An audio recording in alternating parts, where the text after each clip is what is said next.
Hello, and welcome back to another episode of Skill It with Djay, the podcast where we explore the skills that take your career from good to unstoppable. I'm Djay, your host, and today we're diving into a topic that is not just important for engineers, but for anyone who wants to excel in life and work, decision-making. Now, here's something to think about. Did you know that 78% of engineering projects that fail can trace their downfall to poor decision-making? Yes, you heard that right. 78%. Decisions shape outcomes, and joining me today to unpack this fascinating and crucial topic is someone who knows the ins and outs of engineering decision-making.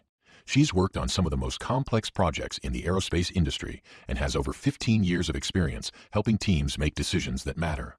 Please welcome Dr. Sarah Patel. Thanks for having me, Djay. I'm thrilled to be here.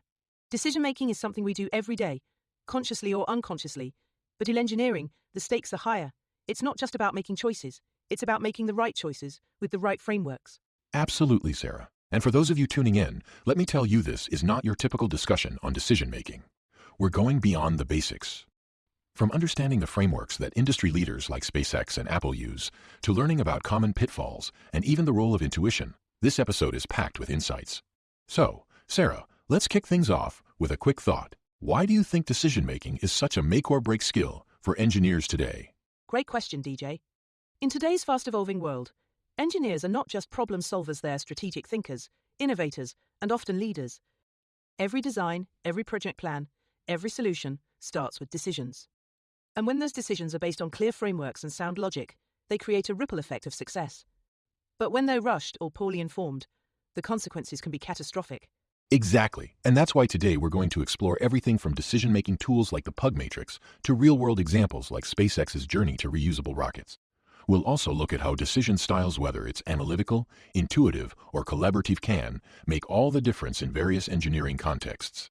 And don't forget, Djay, we also discuss the human side of decision-making. Data and logic are critical, but engineering is also about teamwork, managing risks, and sometimes making tough calls under uncertainty.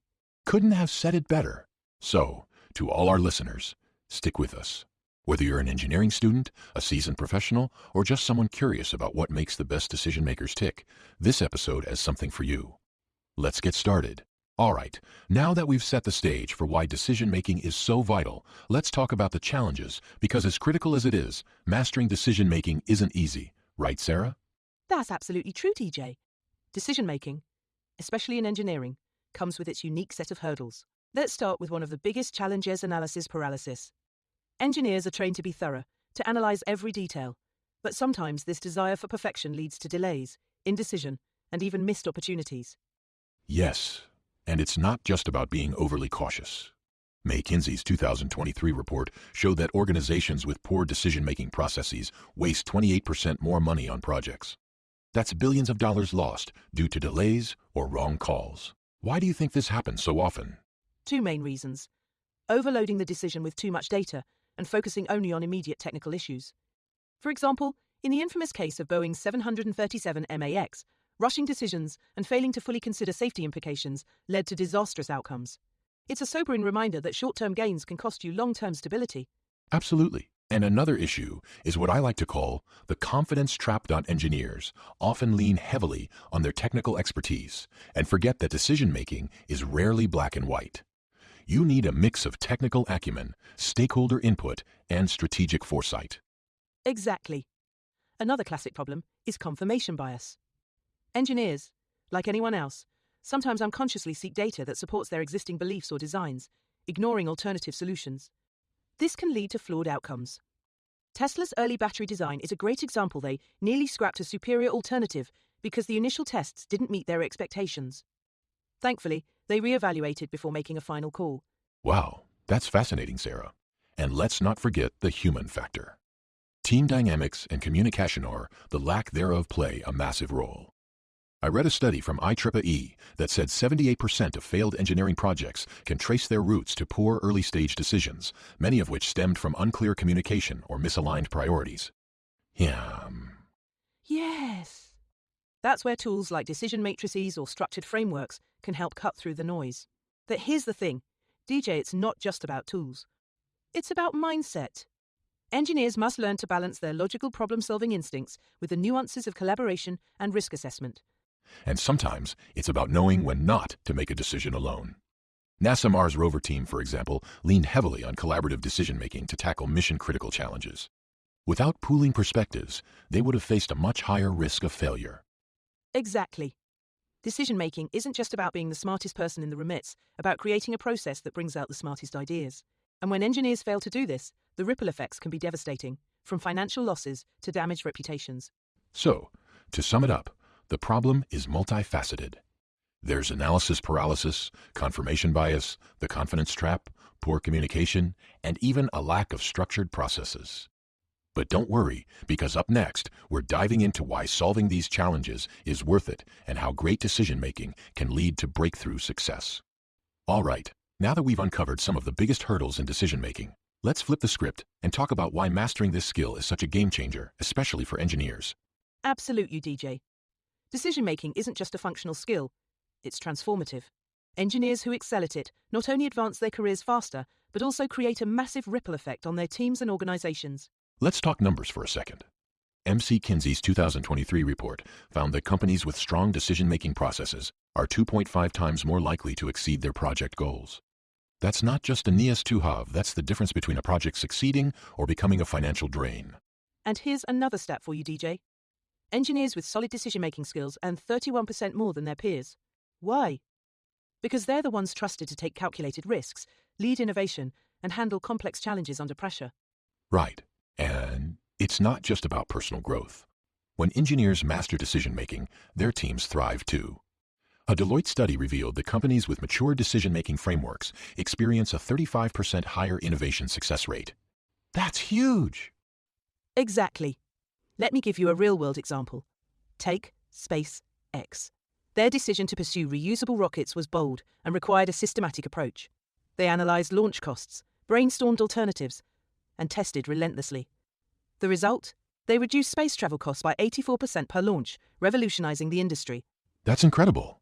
And it's not just SpaceX. Think about Apple's M1 chip. Their engineers evaluated over 100 design combinations before settling on a final architecture. That decision not only boosted performance, but also set new industry standards with a 3.5x performance increase per watt. Both are perfect examples of why decision-making is crucial. It's not just about choosing the best option today, it's about setting the stage for long-term success. And speaking of long-term, organizations that prioritize decision-making also waste significantly less money. According to PMI, they waste 28% less on failed projects. That's a staggering amount of savings. And it's not just financial. There's a human element too. Engineers who are good decision-makers inspire trust. They create environments where teams feel confident in the direction they're heading. That's why NASA Mars rover team thrived. They leveraged collective expertise, made collaborative decisions, and executed flawlessly under pressure. Exactly, Djay. And here's the best part. Decision-making is a skill anyone can develop. With the right mindset, tools, and practice, engineers can turn this into their secret weapon, whether it's for leading projects, solving technical challenges, or driving innovation. Well said, Sarah. So, if you're an engineer listening right now, take note. Good decision-making doesn't just help you solve problems, it positions you as a leader, an innovator, and a game-changer in your field. And coming up next, we're diving into how to do exactly that. We'll explore practical frameworks, tools, and strategies that engineers can use to make smarter, faster, and more effective decisions every single day. All right, we've covered the challenges and why decision-making is a game-changer for engineers. Now, let's roll up our sleeves and talk about how to actually do it, practical tools and frameworks that make decision-making smarter, faster, and more effective. This is where it gets exciting, Djay. Decision-making doesn't have to be overwhelming. With the right tools and strategies, engineers can approach problems methodically, reduce risks, and drive results like never before. Let's start with frameworks. One of my favorites is the Engineering Decision-Making Framework. It's systematic and breaks the process into 5 clear steps: problem definition, data collection, generating alternatives, evaluation, and implementation. Sarah, can you walk us through an example? Of course. Take NASA Mars rover missions. Their team began by clearly defining their problem, designing a rover that could navigate and survive Mars' harsh conditions. They gathered exhaustive data on terrain, climate, and communication limitations. From there, they brainstormed potential solutions, like different rover designs and materials, and rigorously evaluated each one. The final design wasn't just innovative, achieved a 97% mission success rate. That's the power of following a framework. Such a great example. Another tool that engineers should know is the Pugh Matrix. It's ideal for comparing multiple options using weighted criteria. For instance, Tesla used similar matrices when designing their Gigafactory. They analyzed over 500 variables to decide on the location, factoring in costs, logistics, and local resources. The result? They cut battery production costs by 40%. Yes. And let's not forget about decision trees. These are perfect for visualizing complex decisions and their potential outcomes. A great example is Boeing's use of decision trees for risk assessment in developing the 787 Dreamliner. By modeling scenarios and probabilities, they improve fuel efficiency by 20% while staying on schedule. Another game changer is combining tools with intuition. Steve Jobs was known for intuitive decision-making, but even he relied on frameworks to validate his gut feelings. When designing the first iPhone, Jobs eliminated the physical keyboard, a bold move back then. His intuition told him it was the future, but it was backed by exhaustive user testing and prototyping. Absolutely. And let's not underestimate the value of collaboration in decision-making. Tools like SWOT analysis and cross-functional brainstorming sessions can bring diverse perspectives to the table. For example, Google's Project Aristotle analyzed over 180 teams and found that psychological safety, where everyone feels their voice matters, was the biggest factor in success.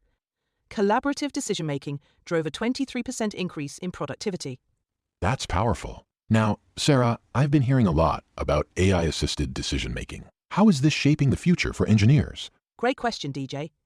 AI tools like predictive analytics and machine learning models are becoming essential. Take DeepMind's AlphaFold, which solved one of biology's biggest challenges, predicting protein structures. By automating routine decisions, AI frees engineers to focus on strategic, high-impact choices. And studies show AI-driven decisions are 35% faster and often more accurate. And here's where the human touch comes in. Tools and AI can guide decisions, but empathy, ethical considerations, and stakeholder engagement ensure they're the right decisions for everyone involved. For instance, Volvo's decision to share their 3-point seatbelt patent saved millions of lives. It wasn't just a technical decision, it was a moral one. Such a great point, Djay. The best decisions balance logic and empathy, data and intuition. And for engineers looking to upskill, start small, use frameworks like SWOT or decision trees on everyday decisions. Over time, it'll become second nature. Well said, Sarah. Tools like these don't just make you a better decision maker, they position you as a leader. And, coming up next, we'll wrap up with some final thoughts and actionable takeaways to help you get started today. And just like that, we've covered the journey of decision-making and engineering from understanding its importance to mastering the tools and strategies that make it work. Now, let's bring it all together with some final takeaways. Absolutely, Djay. If there's one thing I want everyone listening to remember, it's this. Decision-making isn't just a skill, it's a superpower for engineers. And it's one that you can build, refine, and grow throughout your career. Couldn't agree more, Sarah. So here are 3 actionable steps to take away. First, adopt a framework. Start by using simple tools like SWOT analysis or decision trees for your day-to-day decisions. Whether you're planning a project or solving a technical issue, structure brings clarity. Second, balance data with intuition.